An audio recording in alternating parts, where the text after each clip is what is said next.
नमस्कार। इस विशेष बुलेटिन में आप सभी का स्वागत है। मैं हूं जया सिन्हा, मेरे साथ हैं अनु। आइए शुरुआत करते हैं इस वक्त की सुर्खियों के साथ।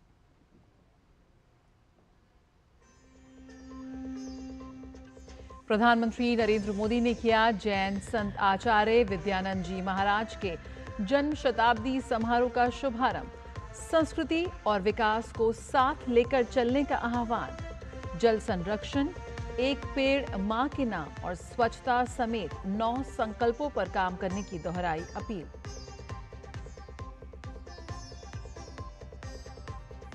उपराष्ट्रपति जगदीप धनखड़ ने आपातकाल को बताया भारतीय लोकतंत्र का सबसे काला अध्याय। कहा, आपातकाल के दौरान संविधान निर्माताओं की सोच के साथ हुआ बड़ा विश्वासघात।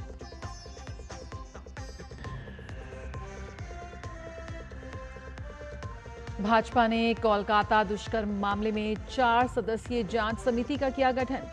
ममता बनर्जी से मांगा इस्तीफा। दुष्कर्म मामले में चौथी गिरफ्तारी। पुलिस ने लॉ कॉलेज के गार्ड को किया अरेस्ट।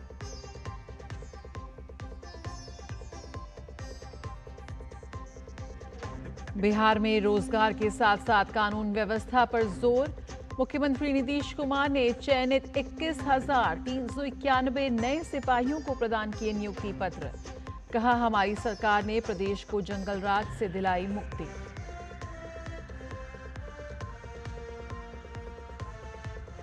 और महिला क्रिकेट में भारत और इंग्लैंड के बीच पहला T20 मुकाबला आज। नॉटिंघम में 5 मैचों की सीरीज का खेला जाएगा पहला मुकाबला।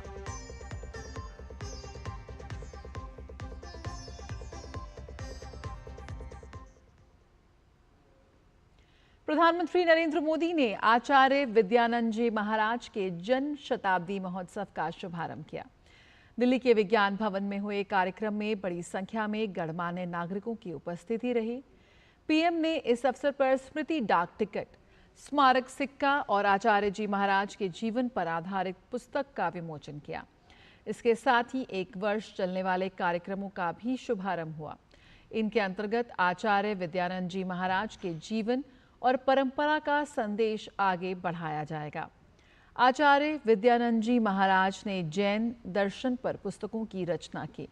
उन्होंने प्राचीन जैन मंदिरों के जीर्णोद्धार और पुनरुद्धार में महत्वपूर्ण भूमिका निभाई।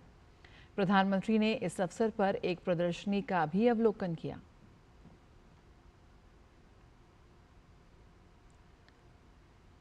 इस महोत्सव में प्रधानमंत्री नरेंद्र मोदी को धर्म चक्रवर्ती की उपाधि से अलंकृत किया गया।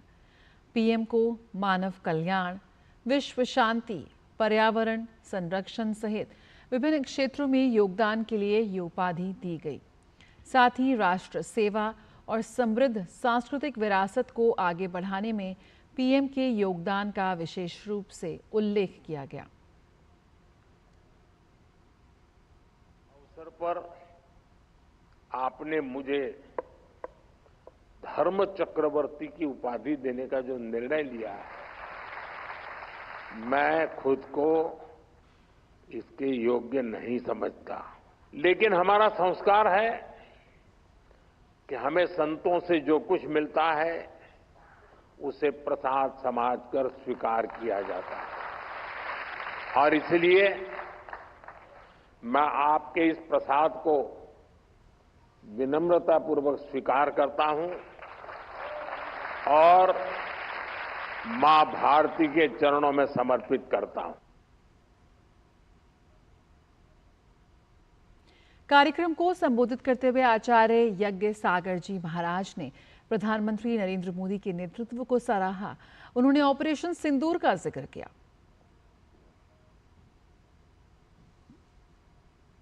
प्रजा की ना छेड़ेंगे किसी को कभी, और जो छेड़ेगा तो उसे छोड़ेंगे नहीं।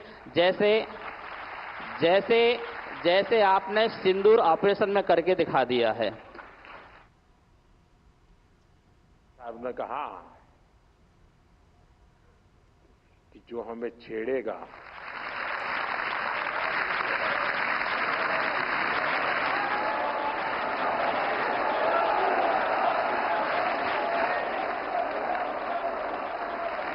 अरे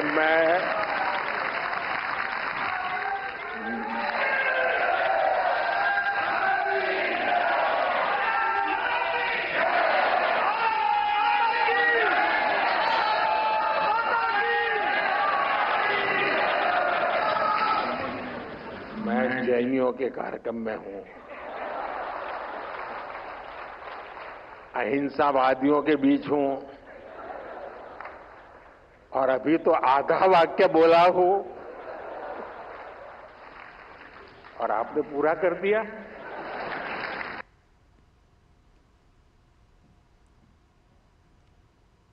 उपराष्ट्रपति जगदीप धनखड़ ने एक कार्यक्रम के दौरान आपातकाल को लोकतंत्र का काला अध्याय बताया। उपराष्ट्रपति ने कहा कि आपातकाल के दौरान लोगों को सलाखों के पीछे डाल दिया गया, हमारे मौलिक अधिकारों को निलंबित कर दिया गया और संविधान की आत्मा को कुचला गया। During emergency, the darkest period of Indian democracy, when people were behind the bars, fundamental rights were suspended, darkest period for the constitution of the country. And in the process, if you deeply reflect, we are giving wings to existential challenges. These words have been added as Nasur. These words will create upheaval. Addition of these words in the preamble during emergency signal betrayal of the mindset of the framers of the Constitution.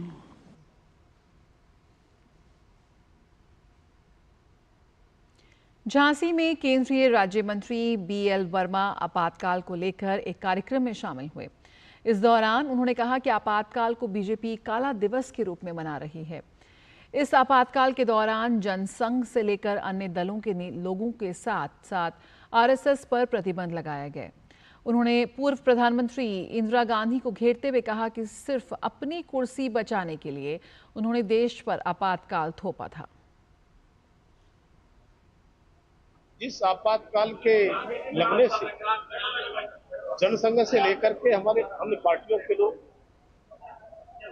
RSS पर प्रतिबंध लगाने से लेकर के जिस तरह से 21 महीने आपातकाल को जिस देश में झेला है, और मैं कहूँ ये आपातकाल लगा, आपातकाल लगने के पीछे कोई देश पर संकट नहीं था।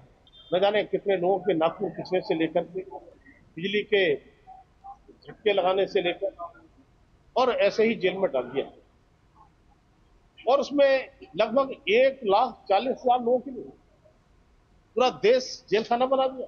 केवल भाजपा के, जनसंघ के और पार्टी के नेताओं को जेल में नहीं डाला, बल्कि आपकी प्रेस की आजादी पर भी प्रतिबंध। भारतीय जनता पार्टी के राष्ट्रीय अध्यक्ष जेपी नड्डा ने पश्चिम बंगाल के कोलकाता में एक छात्रा के साथ सामूहिक दुष्कर्म की घटना के संदर्भ में एक 4 सदस्यीय जांच समिति का गठन किया है। इस कमेटी में सतपाल सिंह, मीनाक्षी लेखी, बिप्लब कुमार देव, मनन कुमार मिश्रा शामिल हैं। जांच समिति शीघ्र ही घटनास्थल का दौरा करेगी और अपनी रिपोर्ट भाजपा अध्यक्ष को सौंपेगी।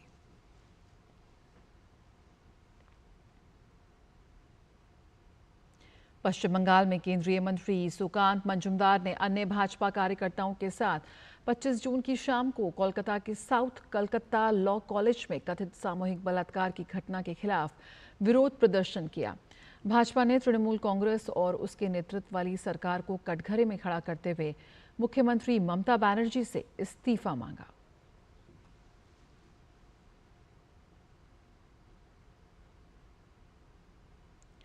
भाजपा ने कोलकाता सामूहिक दुष्कर्म मामले को लेकर पश्चिम बंगाल सरकार पर जमकर निशाना साधा।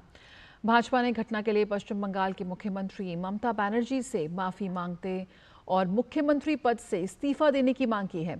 कस्बा सामूहिक दुष्कर्म मामले पर भाजपा प्रवक्ता संबित पात्रा ने कहा कि राज्य में महिला मुख्यमंत्री होने के बावजूद महिलाओं के प्रति इतनी असंवेदनशीलता और क्रूरता क्यों है।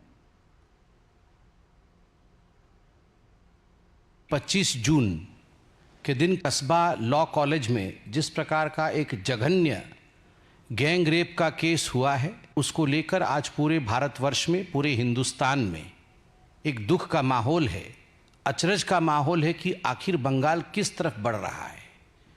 रह रह के बंगाल से इस प्रकार की रेप की घटनाएं, चाहे वो आरजी कार का विषय हो, चाहे आज कस्बा लॉ कॉलेज का विषय हो, रह रह के उस प्रदेश से जहां एक महिला मुख्यमंत्री है, महिलाओं के प्रति संवेदनशीलता होनी चाहिए, वहां इस प्रकार की संवेदनहीनता, इस प्रकार की ब्रुटैलिटी आखिर क्यों है? भाजपा ने दुष्कर्म मामले को राजनीतिक दृष्टिकोण से प्रेरित एक क्रूर कृत्य बताया। भाजपा प्रवक्ता संबित पात्रा ने आरोप लगाया कि इस जघन्य अपराध का एक राजनीतिक पहलू है, क्योंकि मुख्य आरोपी मनोजीत मिश्रा टीएमसी की छात्र शाखा का सचिव रहा है और वे टीएमसी का सदस्य भी है।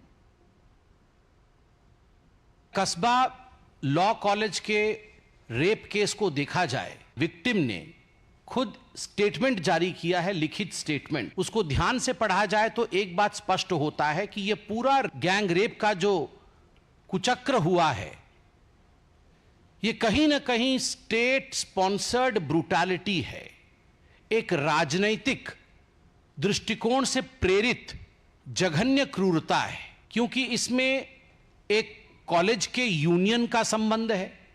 जो मुख्य आरोपी है, जिसका नाम मनोजीत मिश्रा है, मनोजीत मिश्रा खुद ही जो टीएमसी की स्टूडेंट विंग होती है उसके सेक्रेटरी रहे हैं, वो पूर्व छात्र रहे हैं उस कॉलेज के, वो खुद टीएमसी का सदस्य है। उसके साथ जैब अहमद और प्रमीत मुखर्जी, जो बाकी दोनों हैं, वो उस लॉ कॉलेज के छात्र हैं।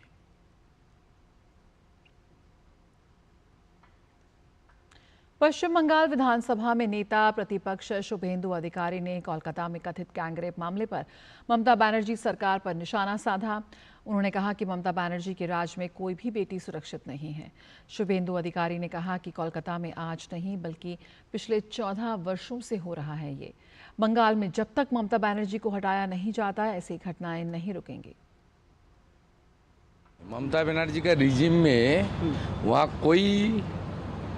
कोई खास करके माता, बहन, दीदी और हमारा जो कन्या है, कोई सुरक्षित नहीं है। ये आज नहीं है, पिछले 14 साल से चल रहा है, ज़्यादा तो 4-5 साल से ज़्यादा चल रहा है। बंगाल की जनता को आगे आना चाहिए या इलेक्शन कमीशन को। बंगाल में चुनाव के दौरान जो धांधली होता है, जिस तरीके से गुंडागर्दी होता है, जिस तरीके से हिंदू को वोट डालने के लिए रोका जा रहा है, इलेक्शन कमीशन शुड वर्क। सामूहिक दुष्कर्म के मामले पर तृणमूल कांग्रेस सांसद कल्याण बनर्जी के बयान की भाजपा ने निंदा की है। शुभेंदु अधिकारी ने विरोध प्रदर्शन का आह्वान किया और आरोपी के पार्टी से संबंधों को लेकर टीएमसी से जवाब मांगा। ममता बनर्जी का कंपनी का एम्प्लॉय है कल्याण बनर्जी, अपने मालिक जो बोलेगी वो तो उस तरीके से बोलेगी। ये पूरा पार्टी यही है, नारी के सम्मान, नारी को प्रेस्टीज और नारी को सुरक्षा देने का काम ही नहीं कर रहा है। जिस तरीके से मोदी जी का लीडरशिप में बीजेपी रूल स्टेट में नारी सुरक्षा के लिए काम कर रहा है, आसाम से लेकर यूपी से लेकर उड़ीसा से लेकर सब स्टेट, बंगाल में इसमें 1% भी नहीं हुआ। बिहार में रोजगार के साथ साथ कानून व्यवस्था को और सशक्त बनाने की दिशा में एक बड़ी पहल हुई। मुख्यमंत्री नीतीश कुमार केंद्रीय चयन परिषद के माध्यम से चयनित 21,391 नए सिपाहियों को राजधानी पटना के बापू सभागार में आयोजित विशेष समारोह में आज नियुक्ति पत्र सौंपा। नियुक्त हुए सिपाहियों में बड़ी संख्या में महिलाएं शामिल हैं। ये बहाली प्रक्रिया 2023 में शुरू हुई थी, जिसके तहत 17.87 लाख से अधिक युवाओं ने आवेदन किया था। लिखित परीक्षा अगस्त 2024 में 6 चरणों में आयोजित की गई थी। इस मौके पर बिहार के मुख्यमंत्री नीतीश कुमार ने कहा कि देश के किसी भी राज्य में इतनी महिला पुलिसकर्मी नहीं है जितनी बिहार में है।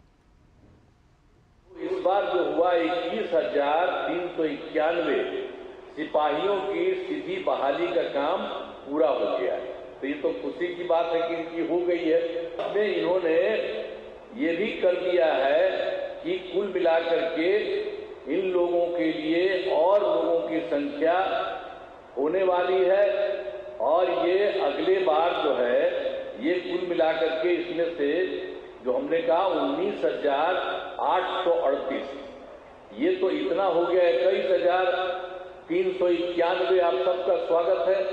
तो अब फिर अगली बार भी 19,838 ये लोग कर रहे हैं। जगह जगह, हर जगह लोगों की भर्ती होनी चाहिए, तो बहुत अच्छा है। अब ये सब होगा तो हमको जानते ही न है कि कितना कम था। जो आपको शुरू में बता दिए हैं कि 42,481, तो उसको बढ़ा करके 1,10,000, और हमने कह दिया कि अब 2,29,000 इसको कर दें।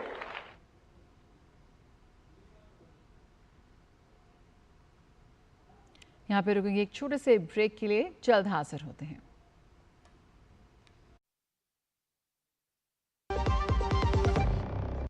जब धरती चीर कर निकलता है लोहे का पत्थर और मिलता है मोंगिया के जोश से, फिर तपता है, पिघलता है और बनता है फौलाद। अब होता है सरिया सारी खूबियों के साथ। मोंगिया स्टील, मजबूत देश का मजबूत सरिया। जो लक्ष्य चुना था समझ आने लगा है।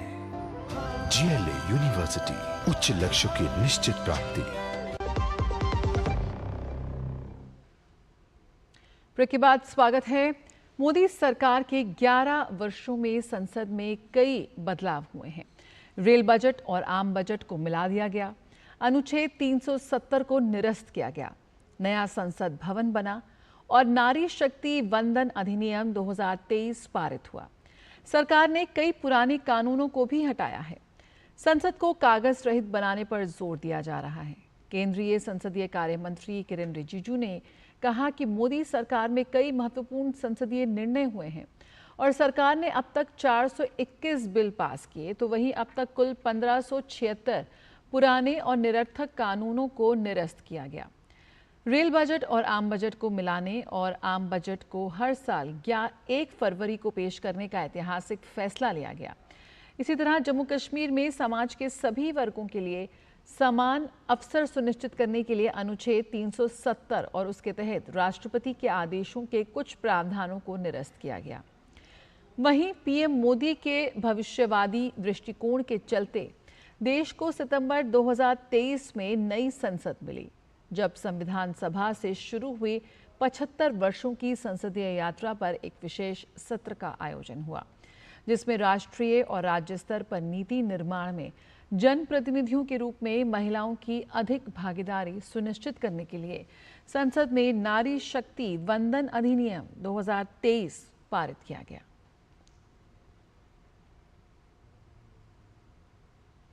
राष्ट्रसंत तुकडोजी महाराज नागपुर विश्वविद्यालय के doctor Baba Saheb Ambedkar school of law में स्थापित देश के पहले प्रस्तावना पार्क का आज उन्होंने उद्घाटन किया गया।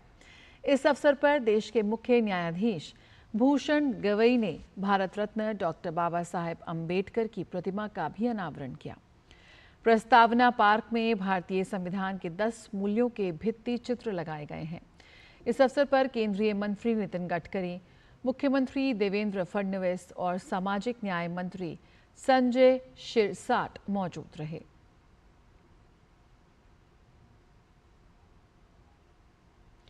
भारत के सबसे बड़े मोबिलिटी प्लेटफॉर्म रैपिडो ने दिल्ली मेट्रो रेल कॉरपोरेशन और ONDC के साथ सामरिक साझेदारी की है। इस साझेदारी के जरिए अब रैपिडो ऐप से भी दिल्ली मेट्रो के लिए टिकट बुक करा पाएंगे। इस मुद्दे पर DMRC के मैनेजिंग डायरेक्टर विकास कुमार से बात की हमारे संवाददाता धीरज कुमार ने।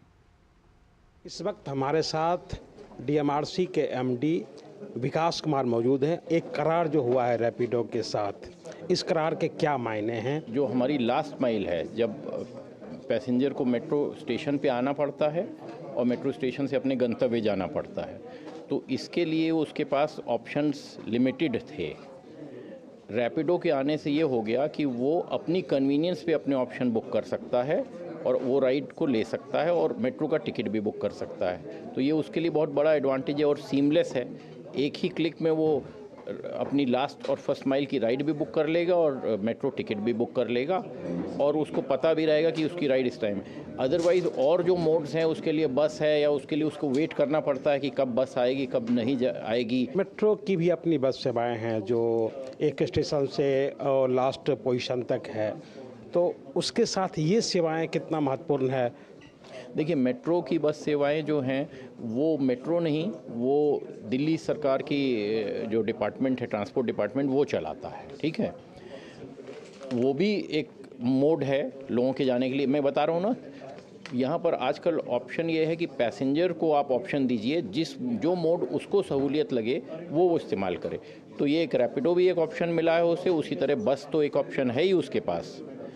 लेकिन बस में जो देखा गया है, ये देखा गया अगर बड़ी बसेज होती हैं और हमारे स्टेशन से चलती हैं तो कई बार उसमें स्टेशन से इतना ऑफटेक ही नहीं आता है कि उतने पैसेंजर्स भरें, तो कई बार वो बस खाली भी जाती है, जिससे कि प्रॉपर ऑप्टिमाइजेशन नहीं होता है। इसमें तो हर तरह की राइड अवेलेबल है आपके पास। सिंगल राइड के लिए 2 व्हीलर है, 3 व्हीलर है, टैक्सी है, सारा कुछ है। हमारे पास स्मार्ट कार्ड है और जिसके जरिए हमें 10% की छूट मिलती है।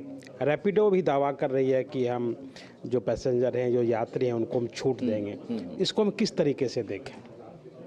नहीं, रैपिडो बहुत अच्छा काम कर रही है, इससे लोग अट्रैक्ट होंगे उसकी सर्विस की तरफ और ओवरऑल वो देखेंगे कि जब बढ़िया सर्विस मिल रही तो और लोग आएंगे। तो वो उनका प्लान हमें लगता है ये है कि ज़्यादा लोगों को अट्रैक्ट करना, जिससे वॉल्यूम्स में मिल जाए तो उनको भी फ़ायदा होगा, पब्लिक को भी होगा।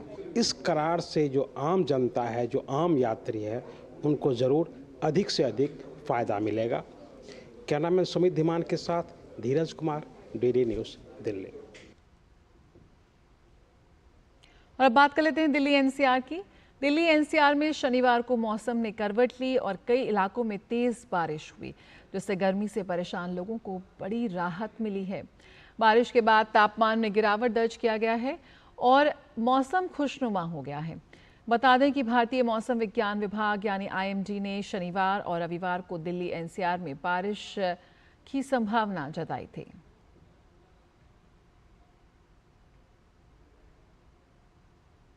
उड़ीसा के पुरी में 12 दिन तक चलने वाली भगवान जगन्नाथ की रथ यात्रा का आज दूसरा दिन है। पुरी में भगवान जगन्नाथ, भगवान बलभद्र और देवी सुभद्रा की विश्व विख्यात रथ यात्रा का प्रथम चरण पूर्ण हो चुका है। भगवान जगन्नाथ का नंदी घोष रथ, भगवान बलभद्र का ताल ध्वज रथ और देवी सुभद्रा का दर्प दलन रथ पूरी आस्था और श्रद्धा के साथ अपनी मौसी मां के निवास स्थान गुंडीचा मंदिर पहुंच चुके हैं। इस बीच जगन्नाथ रथ यात्रा में भक्तों का सैलाब उमड़ पड़ा है। इसको लेकर देश विदेश से भक्त इन दिनों पुरी में मौजूद हैं। मुख्य मंदिर से गुंडीचा मंदिर करीब 3 किलोमीटर दूर है। गुंडीचा मंदिर को भगवान जगन्नाथ का ननिहाल माना जाता है। हर साल महाप्रभु जगन्नाथ, बलभद्र और देवी सुभद्रा 9 दिनों तक यहाँ रहते हैं। इसके बाद बहुड़ा यात्रा के रूप में अपने मुख्य मंदिर लौट जाते हैं। बहुड़ा यात्रा 5 जुलाई को निकलेगी। इस दिन भगवान जगन्नाथ, भगवान बलभद्र और देवी सुभद्रा अपने अपने रथों पर विराजमान होकर पुनः श्री मंदिर की ओर लौटेंगे। इस बीच पुलिस और प्रशासन पूरी तरह मुस्तैद है। प्रशासन की ओर से भीड़ प्रबंधन की विशेष तैयारियां की गई हैं। अतिरिक्त पुलिस बल, AI सक्षम CCTV कैमरे, ड्रोन निगरानी, चिकित्सा स्टाफ और पानी की व्यवस्था की गई है।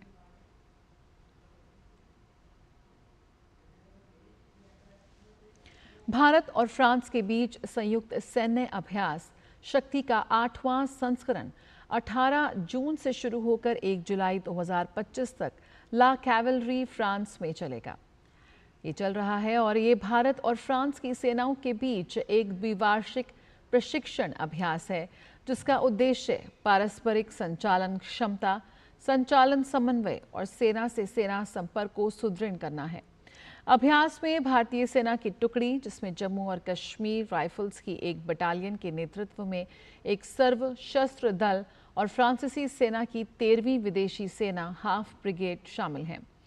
सामरिक युद्धाभ्यास के दौरान दोनों नेताओं ने युद्ध दक्षता के उच्च मानकों को परखा।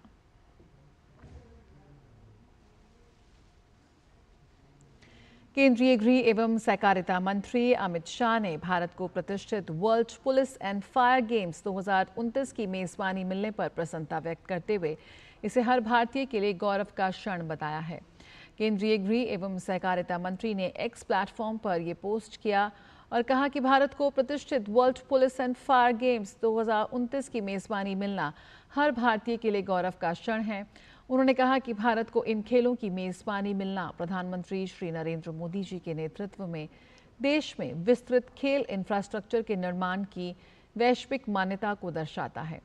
उन्होंने कहा कि अहमदाबाद का इन खेलों के आयोजन स्थल के रूप में चुना जाना, जिसमें पुलिस, अग्निशमन और आपदा सेवाएं 50 से अधिक खेलों में प्रतिस्पर्धा करेंगी, एक खेल स्थल के रूप में शहर की बढ़ती प्रतिष्ठा का प्रमाण है। भारत के आयुष शेट्टी और तन्वी शर्मा ने यूएस ओपन बैडमिंटन टूर्नामेंट के सेमीफाइनल में जगह बना ली है। आयुष शेट्टी ने क्वार्टर फाइनल में चीनी ताइपे के खुआन लिन को 22-20, 21-9 से मात दी। वहीं तन्वी शर्मा ने क्वार्टर फाइनल में मलेशिया की लेतशाना को 21-13, 21-16 से हराया। इससे पहले तन्वी ने प्री क्वार्टर फाइनल में पूर्व विश्व जूनियर चैंपियन को मात दी थी। श्रीलंका ने बांग्लादेश को कोलंबो टेस्ट में पारी और 78 रन से हरा दिया है। बांग्लादेश ने पहली पारी में 247 रन बनाए थे। जवाब में श्रीलंका ने पहली पारी में 458 रन बनाए और 211 रन की मजबूत बढ़त हासिल की। बांग्लादेश की टीम दूसरी पारी में सिर्फ 133 रन पर ढेर हो गई। इस तरह मैच श्रीलंका के नाम रहा। इस जीत के साथ श्रीलंका ने 2 टेस्ट की सीरीज 1-0 से अपने नाम की। सीरीज का पहला टेस्ट ड्रॉ रहा था। विशेष समाचारों में फिलहाल इतना ही। मुझे और अनु को दीजिए इजाजत। नमस्कार।